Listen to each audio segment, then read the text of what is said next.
Hola de nuevo, ¿qué tal? Bien, hoy vamos a hablar de la lírica petrarquista y Garcilaso. Bueno, ya habíamos comentado que en la introducción que en esta época la lírica amorosa se basa en los tópicos y en las formas de Petrarca. Os recuerdo, los temas que se tratan son el amor, en el que el poeta se convierte en un siervo de la amada y gracias a la contemplación de su belleza, pues está más cerca de lo divino. Otro tema son los mitos clásicos, siempre utilizarán los nombres romanos, y bueno, pues hacen referencia a esos mitos, no los cuentan, hacen referencia. Se supone que el lector conoce perfectamente los mitos y por lo tanto no necesita una explicación, simplemente pues hace referencia a ellos. Y por último tenemos la naturaleza, la aparición de la naturaleza como el lugar idóneo para el encuentro de los amantes, un lugar sereno, tranquilo, un locus amoenus, ¿no? Dentro del tópico locus amoenus, recuerdo, lugar agradable, lugar ameno, ¿vale? Un lugar idealizado. Aparte, pues comentamos que el estilo es sencillo, tranquilo, equilibrado y que van a adoptar todo lo que son los metros, estrofas propias de la lírica italiana, ¿no? Adoptan, como habíamos comentado en la introducción, pues el heptasílabo, el endecasílabo, el cuarteto, el terceto, el soneto, la lira, que en la introducción no os lo comenté, pero recuerdo que son 5 versos de 11 y 7 sílabas, en las que la estructura es 7A, 11B, 7A, 7B, 11B, siempre esa misma estructura. Y la estancia, que era más libre.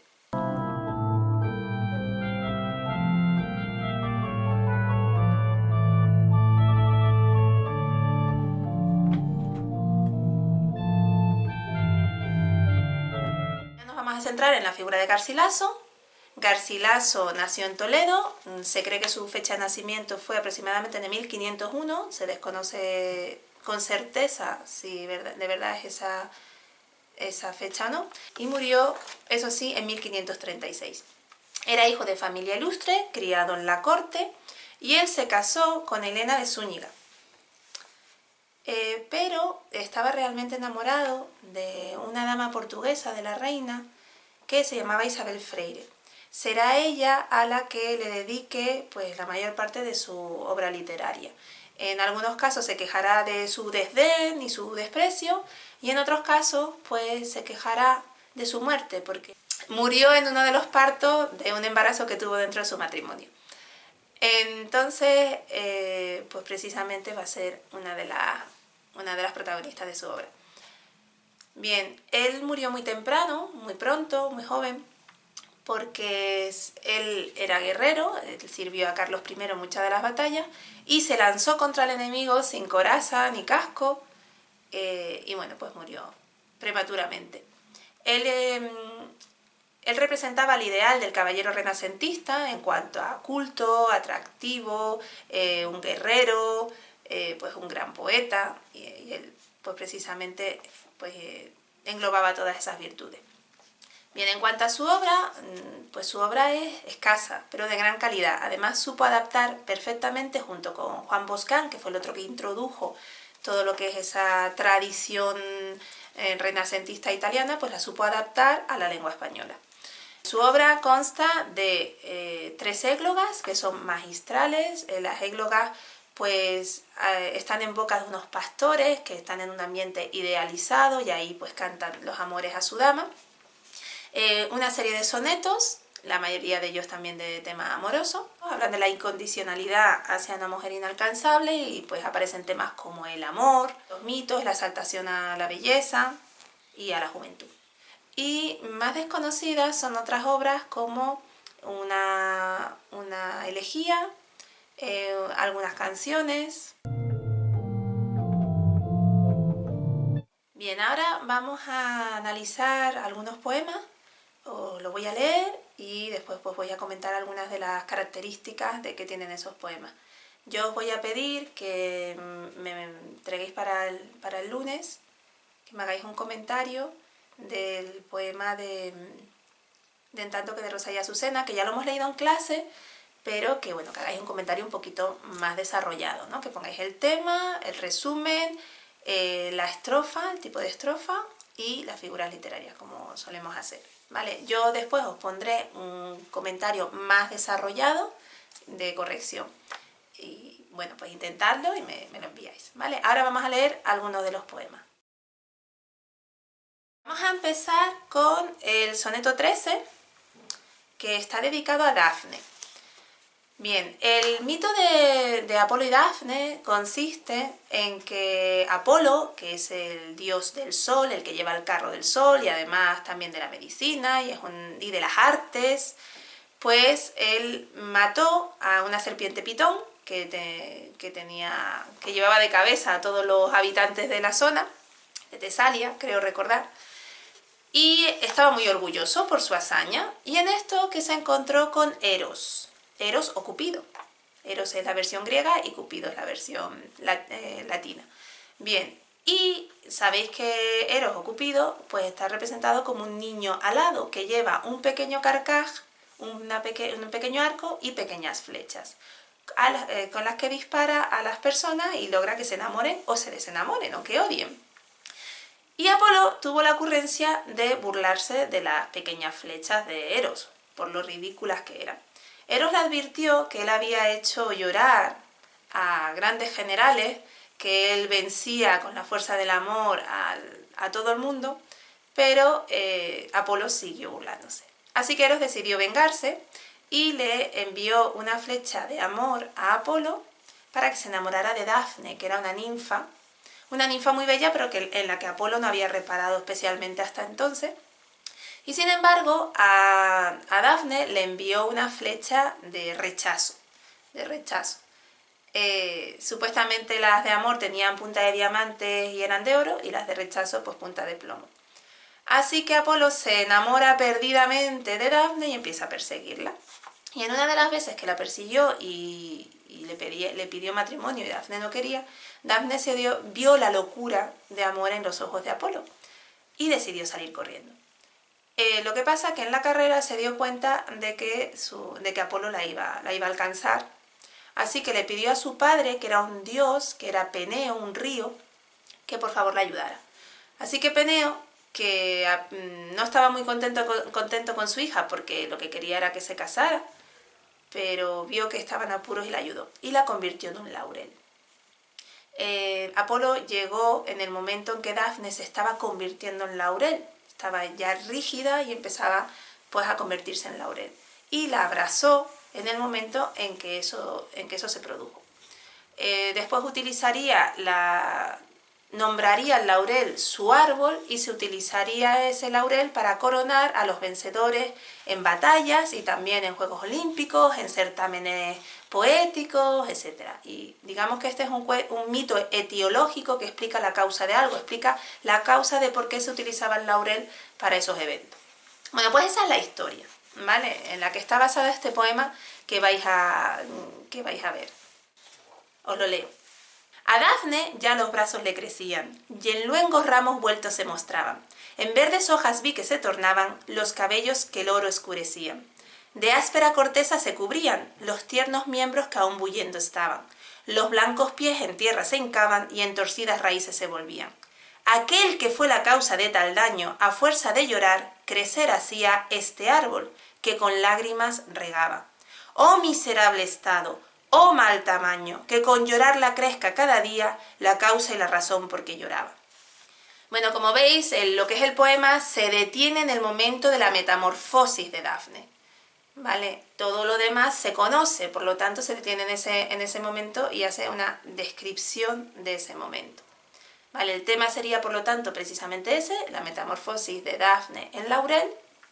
El resumen, pues, podría ser algo así como los distintos miembros delicados de la ninfa Dafne se van convirtiendo en laurel, y Apolo, que no lo nombra, si os dais cuenta, no lo nombra, pero el lector sabe perfectamente que es él, ese aquel es Apolo, pues Apolo llega en el momento en que se está convirtiendo y la abraza llorando, pero con sus lágrimas hace que precisamente crezca más al laurel, que es la causa de su daño, que es la causa de su sufrimiento, el hecho de que Dafne ya no es una ninfa, sino que se convierte en laurel. Al final, de hecho, el último terceto es un poco reflexión de eso, como el hecho de que llorar por amor hace que crezca la pena de amor. Es una reflexión un poco más general y no tan limitada al episodio que se cuenta concretamente de Apolo y Dafne. Bien, algunas figuras literarias que nos encontramos en este poema serían, en los dos primeros cuartetos hay una enumeración de todos esos elementos que se van transformando. En ella hay muchísimos epítetos, por ejemplo, luengos ramos, verdes hojas, y también hay una antítesis entre lo delicada y bella que es la ninfa y en lo que se está convirtiendo, ¿no? Sus tiernos miembros se convertirán, por ejemplo, pues en áspera corteza, ¿no? Pues en ese contraste se ve. Ya a partir del primer terceto hay un cambio. Es verdad que en los sonetos generalmente se produce eso, hay una estructura de dos partes que generalmente coincide con los dos cuartetos y los dos tercetos. Bueno, pues hay un cambio de significado, ya no se basa tanto en la transformación de Dafne, sino en lo que siente Apolo, ¿no? En ese sufrimiento que siente Apolo. Y hay una gran hipérbole, ¿no? En el sentido de que sus lágrimas son tantas que riega el árbol y hace que el árbol crezca más. Aparece esa hipérbole. En la tercera estrofa aparece una exclamación, oh miserable estado, mal tamaño. Eso sería una bimembración. Os recuerdo que la bimembración es un paralelismo y que se produce en el mismo verso, ¿vale? Es una repetición, ¿no? Y ahí pues lo que quiere expresar es precisamente esa paradoja que puede implicar el hecho de que llorar una pena hace que cada vez esa pena sea mayor, ¿no? Bien, ahora vamos a leer otro poema, otro soneto, que lo tenéis en los apuntes que os pasé, que es el soneto 7. No pierda más quien ha tanto perdido, bástate amor lo que ha por mí pasado, válgame agora jamás haber probado a defenderme de lo que has querido. Tu templo y sus paredes he vestido de mis mojadas ropas y adornado, como acontece a quien haya escapado libre de la tormenta en que se vido. Yo había jurado nunca más meterme, a poder mío y mi consentimiento, en otro tal peligro, como vano. Mas del que viene no podré valerme, y en esto no voy contra el juramento, que ni es como los otros, ni en mi mano. Bien, este poema realmente lo que está hablando es de la inevitabilidad del amor. Es inevitable el amor. Él desea, el yo lírico desea evitar enamorarse, renunciar al amor, pero le resulta totalmente imposible.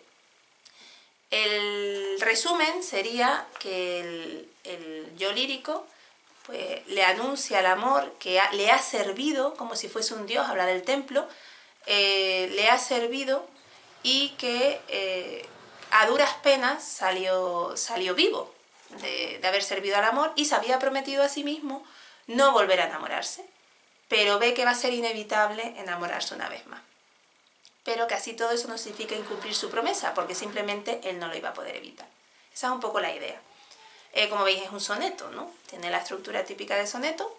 Y en cuanto a las figuras literarias, pues hay varias cuestiones. Primero, el amor está personificado, ¿no? Dice, bástate amor lo que ha por mí pasado. Está personificado el amor. Y después habla de que desea no perder más en el amor, ¿no? No pierda más quien ha tanto perdido, válgame ahora jamás haber probado a defenderme de lo que has querido, ¿no? Desea defenderse del amor.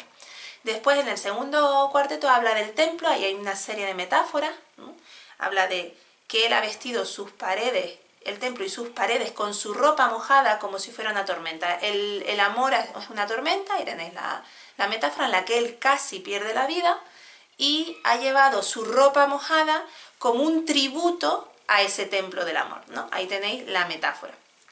En el primer terceto habla precisamente de que había jurado no volver a enamorarse, a no volverse a meter en un peligro por el amor. Ahí tenéis la metáfora, el amor es un peligro. Y ya en el último terceto es cuando comenta que precisamente va a ser inevitable enamorarse. Mas del que viene no podré valerme. Y en esto no voy contra el juramento, que ni es como los otros, ni en mi mano. Es decir, que no va a poder evitar enamorarse. Se ha dado cuenta de que esa situación va a ser imposible de evitar. Pues este es el soneto 7. Ahora vamos a leer alguna de las églogas. Vale, en las fotocopias que os he dado está un fragmento de la égloga primera, en el que aparecen dos de los pastores, Salicio y Nemoroso, quejándose. Uno se va a quejar por el desdén de su amada y el otro por la muerte de su amada. Os recuerdo que esto es referencia a Isabel Freire, de la que estaba enamorado Garcilaso. Las estancias, quiero decir, las églogas están escritas en estancias y son de un gran valor artístico y literario. Bien, os lo leo. El dulce lamentar de dos pastores, Salicio juntamente y Nemoroso, he de contar, sus quejas imitando, cuyas ovejas al cantar sabroso estaban muy atentas, los amores, de pasar olvidadas, escuchando. Y en cuanto esto se canta, escucha tú el cantar de mis pastores. Como veis, hace una introducción de los elementos de la naturaleza que están pendientes de lo que van a hacer Salicio y Nemoroso, que es cantar sus penas, ¿vale? Entonces digamos que la naturaleza participa de la pena amorosa de estos dos pastores, ¿vale? Está personificada y participa de manera activa en ello. Eso aparecerá además más adelante. Otros elementos de la naturaleza van a participar de esa pena. Saliendo de las ondas encendido, rayaba de los montes a la altura el sol, cuando Salicio, recostado al pie de una alta haya en la verdura, por donde un agua clara con sonido atravesaba el fresco y verde prado, él, con canto acordado, al rumor que sonaba, del agua que pasaba, se quejaba tan dulce y blandamente, como si no estuviera de allí ausente la que de su dolor culpa tenía. Y así como presente, razonando con ella, le decía. Es decir, que está Salicio hablando con su amada, que no está presente, pero habla como si estuviera presente. Es de lo que está comentando. Y vuelve otra vez a describirse todo el ambiente y la naturaleza en la que eso ocurre, ¿vale? El sol está en ese momento a la altura de los montes, hay un haya, está todo verde, está todo descrito, si os dais cuenta. Salicio. Oh, más dura que mármol a mis quejas, y al encendido fuego en que me quemo, más helada que nieve galatea, estoy muriendo y aún la vida temo, témola con razón, porque tú me dejas, que no hay sin ti el vivir para que sea, vergüenza que me vea ninguno en tal estado, de ti desamparado, y de mí mismo yo me corro agora. Eso de correrse, no es lo que estáis pensando, es avergonzarse, ¿vale? Bien, entonces aquí la compara a Galatea con el duro mármol, ¿no? Aquí tenemos comparación y metáfora, es dura e insensible, ¿vale? Precisamente se está quejando de su desdén y su desprecio. Y después continúa, Nemoroso. Corrientes aguas puras cristalinas, árboles que os estáis mirando en ellas, verde prado de fresca sombra lleno, aves que aquí sembráis vuestras querellas, hiedra que por los árboles caminas, torciendo el paso por su verde seno, yo me vi tan ajeno del grave mal que siento, que de puro contento que con vuestra soledad me recreaba, donde con dulce sueño reposaba, o con el pensamiento discurría, por donde no hallaba sino memorias llenas de alegría. Aquí se ve un contraste entre la belleza que hay en el exterior y el sentimiento de pena que él siente precisamente por la muerte de su amada, ¿no? Vuelve a estar la naturaleza personificada, llena de epítetos sobre todo, y también la enumeración de los distintos elementos de la naturaleza. En vuestro libro tenéis un pequeño fragmento de la égloga tercera que también comenta la muerte, ¿no? El dolor por la muerte de la dama. Os lo voy a leer. Lo tenéis en la página 172. Divina Elisa, pues ahora el cielo con inmortales pies pisas y mides, y su mudanza ves estando queda. ¿Por qué de mí te olvidas y no pides que se apresure el tiempo en que este velo rompa del cuerpo y verme libre pueda? Y en la tercera rueda contigo mano a mano busquemos otro llano, busquemos otros montes y otros ríos, otros valles floridos y sombríos, donde descanse y siempre pueda verte ante los ojos míos, sin miedo y sobresalto de perderte. Bueno, aquí alude a Elisa, que está muerta, y habla de que está en otros prados, en otro sitio, ¿vale? Y le pide que le ayude a romper el velo, es decir, a que el alma abandone el cuerpo para poderse ir con ella. Hay alguna alusión mitológica cuando habla de la tercera rueda, os aparece un comentario ahí en el libro que os habla de que esa es la esfera de Venus, ¿no? En la época grecolatina hablaban de las distintas esferas de las que estaba formada el cielo, y precisamente la tercera era la de Venus, que es la del amor. Entonces, bueno, pues simplemente lo que le pide es eso, que rompa ese velo que tiene el cuerpo con el alma y que él pueda irse con ella. Hay alguna antítesis, por ejemplo, entre mudanza y queda, ¿no? Algo que se mueve y algo que está quieta, o entre que ella está en el cielo y él está aquí, ¿no? La sensación que eso le produce. Y bueno, esos otros montes, esos otros valles, pues sería pues la vida eterna y la felicidad con ella. Bueno, pues aquí me despido y espero que sigáis bien, cuidaos muchísimo, no me canso de decirlo, y la verdad que os echo de menos, tengo muchísimas ganas de volver a veros, pero bueno, ya llegará. Apoyaos en vuestra familia, en vuestros amigos y bueno, pues aquí estoy a vuestra disposición. Venga, un beso y hasta la próxima.